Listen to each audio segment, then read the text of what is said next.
ओम यथाग्निर्दाहिका शक्ति रामकृष्णस्थित हिया सर्वविद्या स्वरूपांकां शारदं तनमामि। 82 পাতা তো গিরিশ বাবুর ভগিনীর মৃত্যু প্রসঙ্গে মা বলছেন এখান থেকে।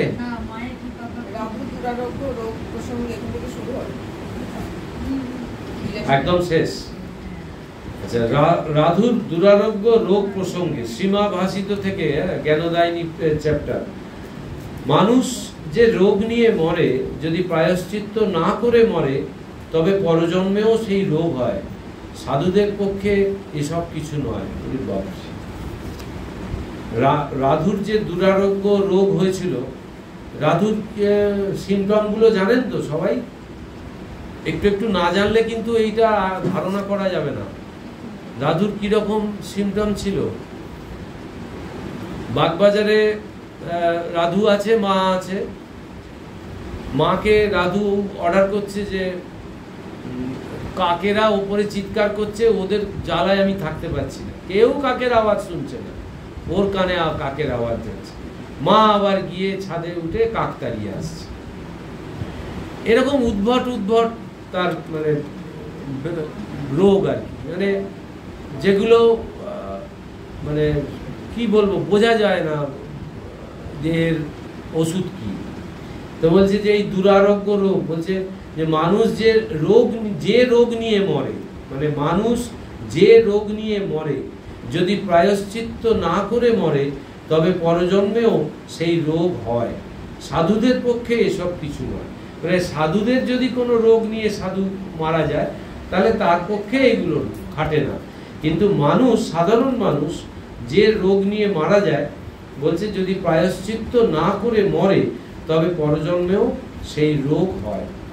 প্রায়শ্চিত্ত, এখন ব্যাপারটা হচ্ছে যে এগুলো না খুব কঠিন কঠিন জায়গা।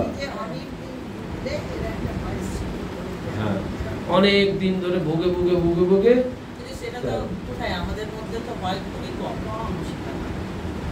প্রায়শ্চিত্ত যে করবে এখন সেটা, হ্যাঁ আগেকার দিনে মানে এখনো আছে একই।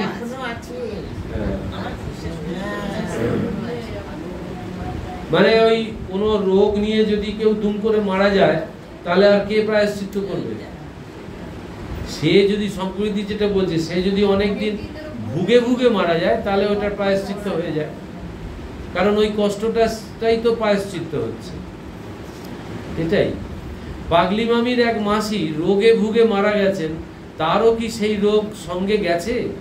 মামি এই প্রশ্ন করায় মা বলছেন, তোর মাসি মরে জন্ম নেয়নি, সে মরে জন্মও নিয়েছে, সেই রোগও তার সঙ্গে এসেছে। বুঝতে পারছেন? যে পাগলি মামির এক মাসি বলছে রোগে ভুগে মারা গেছে, তারও কি সেই রোগ সঙ্গে গেছে? তখন এই মামি এই প্রশ্ন করায় তখন মা বলছেন যে তোর মাসি মরে জন্ম নেয়নি, সে মরে জন্মও নিয়েছে, সেই রোগও তার সঙ্গে এসেছে। অনেক সময় কর্মের ফলে বংশের লোক সেই বংশেই পুনঃ পুনঃ জন্মায় আর মরে, গয়ায় পিণ্ড দিলে তবে উদ্ধার হয়ে যায়। এইখানে এই প্রশ্নের নিরসন হল। আমরা তথাকথিত যারা আধুনিক, সাধ্য করতে লজ্জা লাগে। আমরা আধুনিক, সাধ্য করব না, মাথা নেড়া করব না, কাছা নেব না। হিন্দু ধর্মের অন্তর্ভুক্ত হয়ে যারা হিন্দু ধর্মের এই আচার অনুষ্ঠানগুলোকে যারা অবজ্ঞা করে তারা মুশকিলে পড়ে। কিন্তু আমার বলার উদ্দেশ্য এইটা, এই গয়ায় পিণ্ড অধিকাংশই যায় না দিতে, বিশ্বাস করে না, বলে ওই সব পিণ্ড পিণ্ড আবার কি দেওয়া। বেশিরভাগ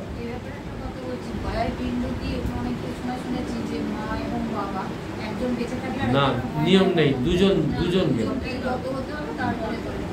ওরা ঠিকই শুনেছে, দুজন। আমি তো যাইনি, আমি বাবার কাজ করেছি বেনারসে বসে, বেনারসে গঙ্গার ওই যে ছাতা খাটিয়ে সব বসে থাকে না, 1 বছরের মধ্যে আমি করে এসেছি।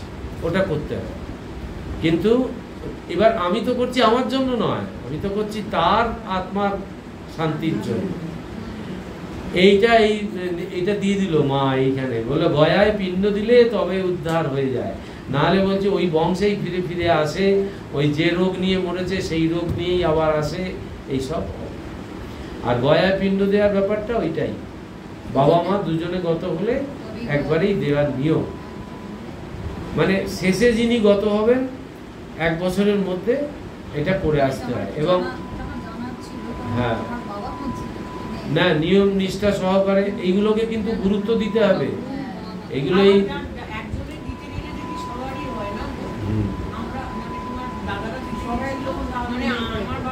না না ওগুলো তোমাকে করতেই হবে। ওগুলো যে কোনো কাজেই সবাই বংশ, আমি যেমন তর্পণ করতে যাই, এইদিকে 4 পুরুষ, আমার নিজের বংশের 4 পুরুষ আর মামার বংশের 4 পুরুষ, এই নামটা আমাকে বলতে হবে, এটা নিয়ম না। এটা যেটা আমি বলছিলাম সেটা হচ্ছে যে এখনকার দিনের অনেক বিজ্ঞান মনস্ক আধুনিক সব আছে, ফেসবুকেও আবার বড়াই করে বড় বড় করে লেখে করে, যে এইসব মানে না। এইগুলো কিন্তু যদি আমি হিন্দু হয়ে থাকি, হিন্দু ধর্মের অন্তর্ভুক্ত হই, তাহলে আমাকে গীতাকে মানতে হবে। এবং সব থেকে বড় জিনিস যেটা হচ্ছে যে এই হিন্দু ধর্মের যে আচার অনুষ্ঠান শাস্ত্রে যা বলা আছে, এগুলো আমাকে পালন করতেই হবে, নাহলে আমি তাহলে কি। তো এই জন্য লাস্ট মা এই কথা বললেন যে গয়ায় পিণ্ড দিলে তবে উদ্ধার হয়ে যায়।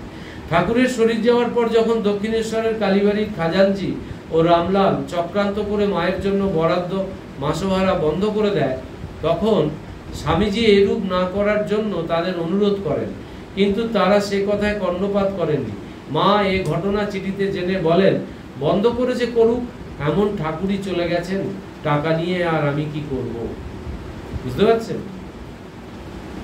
এই না হলে মা হয়, টাকার প্রতি তার কোনো এই নেই, মোহই নেই, এও নেই।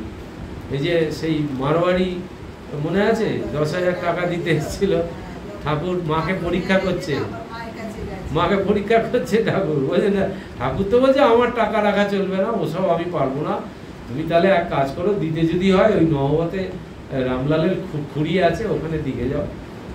মায়ের কাছে মা হঠাৎ আমি নিলে তো তারই নেওয়া হবে, আমি যে খরচাটা করবো তারই তো খরচা করবো, ও আমি নিতে পারবো না। ঠাকুর খুব সন্তুষ্ট হয়েছিল।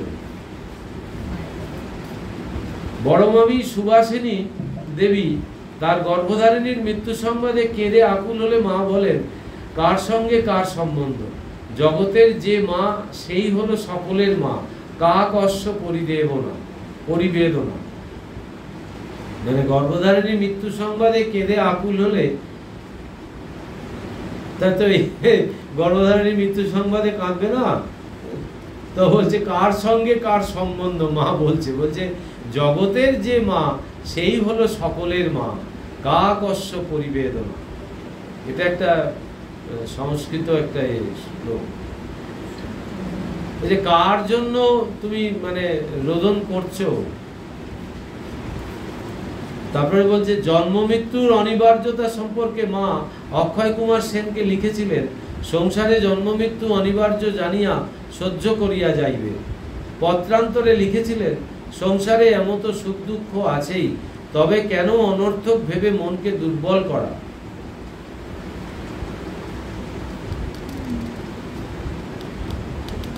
এই তো সহজ, মানে সংসার মানেই তো সুখ দুঃখের জায়গা, তো এইগুলো ভাবনা চিন্তা করলে মন আরো দুর্বল হয়ে যাবে।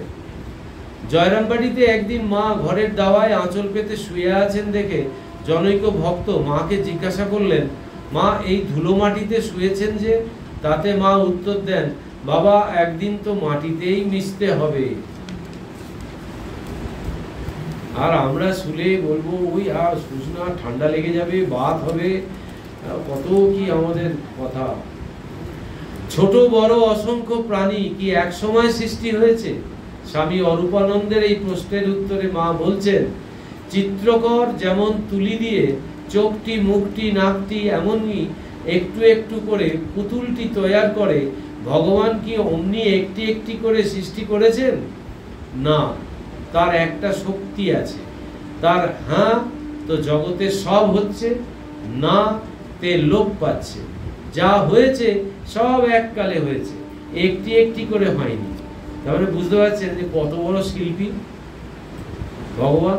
এই কালকে এই তরুণ গোস্বামীর ওইটা শুনছিলাম, বলছে যে যত প্রাণী আছে সবার মুখ সবার থেকে আলাদা, শুধু মানুষ নয়, আমাদের দেখবেন কারোর সঙ্গে কারোর মিল নেই, কিন্তু আমরা কুকুরগুলোকে দেখে মনে করি যে কুকুরগুলো যেন সব এক দেখতে, কিন্তু সব আলাদা, কারণ ও ওই সমস্ত নিয়ে খুব চর্চা করে আর কি, সব আলাদা।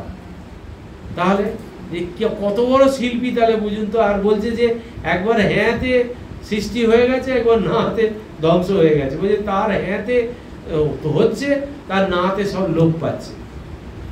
মায়ের সামনে একটা ডেও পিঁপড়েকে দেখিয়ে স্বামী অরূপানন্দ শ্রীমাকে জিজ্ঞাসা করেন, এ এত পিছিয়ে পড়লো কেন? ওর তো মনুষ্য জন্ম পেতেই অনেক দেরি। মা এই প্রশ্নের উত্তরে বলেন, হ্যাঁ অনেক দেরি। তারপর সৃষ্টি প্রসঙ্গে বললেন, কল্পান্তে সব যেন ঘুম থেকে ওঠে। কল্পান্তে মানে ওই একটা সৃষ্টি স্থিতি কিছুদিন চলে, চলার আমাদের কাছে একটা বিশাল অনেক দিন, কিন্তু দেবতাদের কাছে এটা খুব একটা অল্প টাইম স্প্যান। তো বলছে যে কল্পান্তে, যখন কল্পান্ত মানে হচ্ছে একটা পরে আরেকটা সৃষ্টি যখন আবার শুরু হয়, মানে একটা প্রলয় হয়ে যাওয়ার পর আবার যখন একটা শুরু হয় সৃষ্টি, সেইটাই কল্পান্তে। তো বলছে কল্পান্তে সব যেন ঘুম থেকে ওঠে, মানে আবার সৃষ্টিটা হঠাৎ করে সব তৈরি হয়ে গেল। গয়ায় পিণ্ড দিলেই যদি ভগবানের কাছে যাওয়া যায়, তবে আর ভজন সাধনের কি দরকার?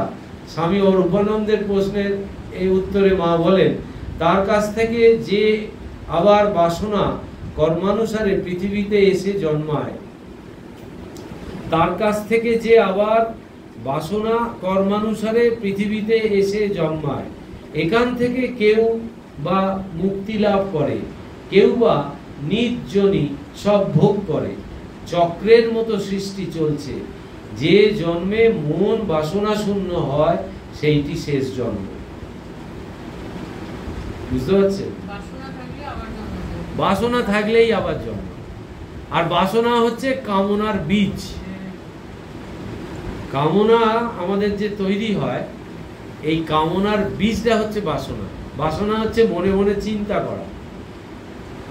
এই চিন্তার রূপ বীজটা আমরা সব সময় আমার মনের মধ্যে ফেলছি। মানে স্বামীজি বলছে বাসনা হচ্ছে লক্ষ্যফোনা সাপ, তোমাকে গিলতে আসছে সবসময়। আর এইটার প্রসঙ্গে একটা স্বামীজির ঘটনা বলি। সেটা হচ্ছে স্বামীজি একদিন বারাণসীতে অবস্থান করছেন, তখন সবে অদ্বৈত আশ্রম শুরু হয়েছে। সে তারও তো বিরাট ইতিহাস। তো ওই অদ্বৈত আশ্রমে বসে আছেন, স্বামীজির কাছে একটা ইয়ং ছেলে এলো, এসে বলছে যে স্বামীজি, এই গঙ্গা স্নান করা তো খুব ভালো, বলুন গঙ্গা স্নান তো করলে আমাদের মুক্তি হয়, তা প্রতিদিন তাহলে গঙ্গা স্নান করাটা কি খুব প্রয়োজন? তখন বলছে স্বামীজি বলছে, বাবা ওই মুক্তি একমাত্র যখন তোমার জ্ঞান হবে তখনই তোমার মুক্তি হবে, আর তুমি গঙ্গা স্নান করো আর যাই করো। তখন বলছে তাহলে গঙ্গা স্নান না করাই ভালো, বলুন।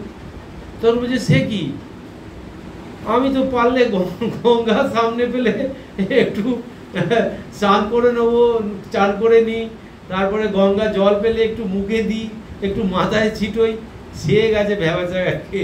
সে বলছে তাহলে, বলছে ওই গঙ্গা স্নানেই তোর মুক্তি, বলে ওকে ছেড়ে দিল। তারপরে আরেকজন এরকম গেছে, গিয়ে বলছে যে এরকম মানে ওই স্বামীজিকে সব দেখতে আসছে আর প্রশ্ন করছে নানান রকম। আর ওই সময়টা এই 3টে প্রশ্ন হয়েছে। আরেকজন এরকম জিজ্ঞেস করছে, স্বামীজি আপনি কি বিশ্বাস করেন এই কাশিতে এসে মরলেই মুক্তি হয়?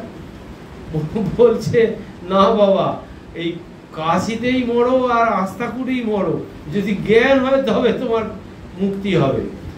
তখন বলছে তাহলে এই কাশিতে থাকা, এই বিশ্বনাথ দর্শন এসব করে তাহলে লাভ কি? বলছে আমি তো বারবার ইচ্ছা হয় কাশিতেই থাকি। এবার সে গেছে আরো গুলিয়ে, সে বলছে তাহলে কি করব? বলছে তুমি কাশিতেই ভালো করে থাকো, তাতেই তোমার মুক্তি হবে। দেখুন এগুলোর তিনটে অর্থ।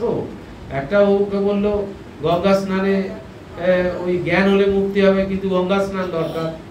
আবার বলছে কাশিতে যদি মুক্তি না হয় তাহলে থাকবো কেন? বলছে না, কাশিতেই তোর মুক্তি হবে, তুই কাশিতেই থাকবি, আমি তো মন করলে বারবার এখানেই থাকতে ইচ্ছা করে। তারপরে এবার তার নিজের যে শিষ্য, পরবর্তীকালে আমাদের মঠ মিশনের প্রেসিডেন্ট হয়েছিলেন, ওই নামটা ভুলে যাচ্ছি, যাই হোক, তখন উনি অল্প বয়স, উনি দাঁড়িয়েছিলেন ওখানে কাছে, আর এইসব প্রশ্ন উত্তর শুনছিল, সবাই চলে গেছে। তখন বলছে স্বামীজি তাহলে আমার কি কর্তব্য? আমি তো গঙ্গা স্নান একদিনও সময় হয় না, করতে পারি না, তাহলে আমার কি কর্তব্য? বলছে তোর এই গুরু সেবাতেই মুক্তি। বুঝতে পারছে?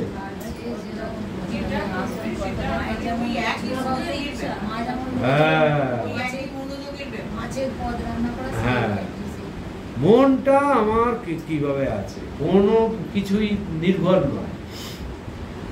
দেহ পিঁপড়েকে তারপরে বললো যে এই চক্রের মতো সৃষ্টি চলছে, যে জন্মে মন বাসনা শূন্য হয় সেইটি শেষ জন্ম। মুক্তি প্রসঙ্গে বা এই পরের চ্যাপ্টার হচ্ছে কৃপা, এটা খুব সুন্দর। মুক্তি প্রসঙ্গে মা বললেন, ও কি জানো মা, যেন ছেলের হাতের সন্দেশ, কেউ কত সাদাসাদি করছে, একটু দে না, একটু দে না, তা কিছুতেই দেবে না, অথচ যাকে খুশি হলো টপ করে তাকে দিয়ে ফেললো। একজন সারা জীবন মাথা খুঁড়ে কিছু করতে পারলে না, আর একজন ঘরে বসে পেয়ে গেল। যেমনই কৃপা হলো অমনি তাকে দিয়ে দিলে, কৃপা বড় কথা। তাহলে এটা কি ব্যাপারটা দাঁড়ালো? কৃপা নিয়ে প্রচুর তর্ক বিতর্ক প্রচুর আছে। কৃপা মানে কেউ কেউ বলেছে করে পাওয়া, কৃ মানে করো, পা মানে পাওয়া, এই করে পাওয়া। তাহলে আবার এটাও শাস্ত্র বলছে কৃপার কোনো কন্ডিশন নেই। তাহলে আমি করে পাবো যদি হয়, তাহলে তো কৃপা কন্ডিশনাল হয়ে গেল, শর্ত সাপেক্ষ হয়ে গেল। তো কোনো শর্ত সাপেক্ষ নয় কৃপা। কৃপা অযাচিত ভাবে ভগবান দেয়। ঠাকুরের উদাহরণ আছে, একটি বালক কোঁচরে মণিমাণিক্য না কি সব নিয়ে ছিল, তার ওই ধুতির কোঁচরে রাখা ছিল। এবার একজন করে লোক যাচ্ছে, আমাকে দে না, না দেবো না, আমাকে দে না, না দেবো না। এবার একজন ওকে দেখে আর মনেই চলে গেল, চাইলো না। এবার কিছুক্ষণ পরে ও ছুটে গিয়ে তার হাতটা ধরে এনে তাকে সব দিয়ে দিল। বলছে এই কৃপা হচ্ছে এইরকম, বালক সুলভ, কাকে কখন দেবে কেউ জানে না, কিন্তু না আছে। এমনি এমনি দিয়ে দেবে নাকি? এত সোজা নাকি? ওই লোকটাকে কি করে দিল, বিচার করতে হবে এগুলো। ওই লোকটা তো কিছু চাইলো না, ওকে দেখলো অনাসক্ত, ওর কোনো লোভ নেই, ওর কোনো বাসনা নেই, ও চাইলই না, ওকেই ডেকে দিয়ে দিল। তার মানে কি বোঝাতে চাইছে? বাসনা কামনা মুক্ত অত সহজে হওয়া যাবেও না, ও ছেড়ে যাবে না। বাসনা কামনা, আসক্তি, লোভ, হিংসা, ঈর্ষা, বিদ্বেষ ভাব, এগুলো যাবে না, এগুলো সব থাকবে। কিন্তু যাবে কখন? যখন আমি ঈশ্বর চিন্তায় বিভোর হয়ে থাকব, ওগুলো তখন আমাকে কামড়াবে না। ও সব ওই লক্ষ্য ফোনা সাপ, ফোনাটা নেই, ফোনা নিচু করা আছে, আমাকে কামড়াবে না। আমি কোনো কিছু দেখলে আমার ঈর্ষা হবে না, কারোর কিছু দেখলে আমার হিংসা হবে না, লোভ হবে না, কোনো কিছুতে আমার আসক্তি আসবে না। কেন? আমি সদা সর্বদা যদি ঈশ্বর চিন্তা করি, ওটা ঢুকবে কি করে মনের মধ্যে? আর ঈশ্বর হচ্ছে এমন একটা বস্তু, তিনি মনটাকে পাল্টে দেন, একমাত্র তিনিই পারেন, আর কেউ পারেন না। সেই জন্য এখানে বলছে যে যেন ছেলের হাতের সন্দেশ, কেউ কত সাদাসাদি করছে, একটু দে না, একটু দে না, তা কিছুতেই দেবে না, অথচ যাকে খুশি হলো টপ করে তাকে দিয়ে ফেলবে। একজন সারা জীবন মাথা ঘুরে কিছু করতে পারলে না, আর একজন ঘরে বসে পেয়ে গেল। এটা কি করে হলো? হ্যাঁ, সে এগিয়ে আছে অলরেডি। আপনি যদি আমাদের ঈর্ষা হিংসার একটা এই যে কথাটা বললেন এখান থেকে এসে যায়, দেখবেন আপনাদের দৈনন্দিন জীবনে এটা সব সময় আমাকে ভেতরে খুব কামড়ায়, সবাইকে কামড়ায়। সেটা হচ্ছে যে আমার থেকে একটু যদি কারোর একটু ভালো কন্ডিশন দেখি, মানে ভালো কন্ডিশন মানে ধরুন বিশেষ করে ধরুন আমাদের এই জগতে যে এই যে আমরা যেমন, আমার নিজের উদাহরণ দিয়েই বলছি, আমরা যেমন এই মায়ের জন্য আমরা এখন কোনো জায়গায় আমরা প্রায় 2 বছর হলো মানে রাত্রির জেগে কোনো ট্যুর এখনো পর্যন্ত করতে পারিনি বা পারবও না এখন, তো ছেড়ে দিয়েছি মন থেকে, ওটা একদম ছেড়ে দিয়েছি। এবার আমার যদি হয় মনের মধ্যে যে ও এই কীরকম আজ এইখানে যাচ্ছে কাল ওখানে যাচ্ছে, আজ সুন্দরবন যাচ্ছে কালকে এখানে যাচ্ছে কালকে ওখানে, তাহলে মনটা কেমন হবে? কামড়াবে তো। তখন আমার যদি এই বোধটা থাকে যে ওর আজকে আমি যে কাজটা করছি আগের জন্মে ও এই কাজটাই করেছে, তবে ও এই জায়গায় এসছে, ব্যাস ঈশ্বর চিন্তা ফল হচ্ছে এইটা। আপনাকে কামড়াবে না, কিছুতেই কামড়াবে না, মানে কিছুতেই ভেতরটা চঞ্চল করবে না। ঠিক আছে, আমি তো করিনি, আমাকে এই জন্মে করতে হবে, পরের জন্মে ওই কন্ডিশনে আমি যাব, এইটা হচ্ছে জায়গা। তো আমাদের এইখানে এই যে মাথা ঘুরে কিছু করতে পারলে না, মানে এই জীবনে তাকে ওইটা করতে হচ্ছে, পরের জন্মে হয়তো ভালো জায়গায় আসবে। মায়ের দীক্ষিত সন্তানদের ভার মা নিজে নিয়েছেন, তাও তিনি সবসময় ঠাকুরের কাছে বলবো বলায় স্বামী অরূপানন্দ মাকে বলেন যে তিনি কি স্বাধীনভাবে তাদের ভার নিতে পারেন না? এর উত্তরে মা বলছেন, তোমার তো ভার নিয়েছি। তখনও মায়ের কাছে তার মন্ত্র হয়নি। মা আরো বললেন, বাবা তোমার পূর্ণ জ্ঞান আমার আশীর্বাদে যদি হয় আমি হাড় ভেঙে আশীর্বাদ করব। হ্যাঁ, হাড় ভেঙে আশীর্বাদ করবো, আমি একদম আপ্রাণ চেষ্টা করব তোমাকে, তোমার যাতে এই পূর্ণ জ্ঞান হয়, এবং এই আশীর্বাদটা আমি প্রাণ ভরে করব, প্রাণ ঢেলে করব। তো দীক্ষিত সন্তানদের ভার মা নিজে নিয়েছেন, তিনিও সবসময় ঠাকুরের কাছে বলবো বলায় স্বামী অরূপানন্দ মহারাজ মাকে এই কথাটা জিজ্ঞেস করছেন, তিনি কি স্বাধীনভাবে তার ভার নিতে পারেন না? এর উত্তরে মা তখন বলছেন, মানে ওই যে ঠাকুরের কাছে বলবো বলে এড়িয়ে যায় না, ওটা তো মা নিজেকে আড়াল করে, ঠাকুরকে হাইলাইট করে সব সময়, যে ঠাকুরকে ডাকো, ঠাকুরকে এ করো। দীক্ষা দিচ্ছে সন্তানকে, দীক্ষা দিয়ে আগেই বলছে ঠাকুরকে প্রণাম করো, তা আমি কিছু নই, সব ঠাকুর। তা এইবার অরূপানন্দ মহারাজ জোর করে চেপে ধরেছে যে আপনি নিজে নিতে পারেন না। তখন তাকে বলছে, তোমার তো ভার নিয়েছি। তখনও অরূপানন্দের দীক্ষা হয়নি, মন্ত্র নেয়নি, তাই বলছে তোমার তো ভার নিয়েছি। তখন মা আরো বলছে যে বাবা তোমার পূর্ণ জ্ঞান আমার আশীর্বাদে যদি হয় আমি হাড় ভেঙে আশীর্বাদ করব। তারপরে একটা মন্ত্র ছাড়া দেহ শুদ্ধি হয় না।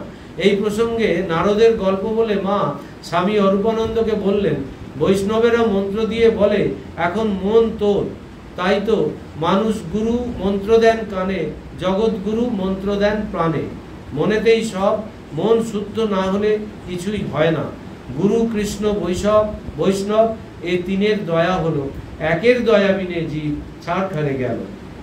একের কিনা মনের, নিজ মনের কৃপা হওয়া চাই। এইটা খুব দামি কথা, জানেন তো, মানে মুখস্থ করে রাখবেন আর কি, যে গুরু কৃষ্ণ বৈষ্ণব এ তিনের দয়া হলো, একের দয়া বিনে জীব ছাড়খানে গেল। মহাপ্রভুর কথা, যে মনেতেই শুদ্ধ মনেতেই বদ্ধ, যে এই যে গুরু কৃষ্ণ বৈষ্ণব মানে গুরুর কৃপা পেলাম, মানে গুরুকরণ হয়ে গেল। কৃষ্ণ মানে সেই আমার ইষ্টের কৃপা পেলাম। বৈষ্ণব দেহ ধারণ করেছি, তাহলে তিনটে আমার হয়ে গেল, জুটে গেল। কিন্তু যতক্ষণ না বলছে যে মনের কৃপা হচ্ছে, মানে আত্মকৃপা বলে এটাকে, যতক্ষণ না মনের কৃপা হচ্ছে ততক্ষণ হবে না। তাহলে এখানে শেষ করে দিয়ে, আজকে 7টা বেজে গেছে।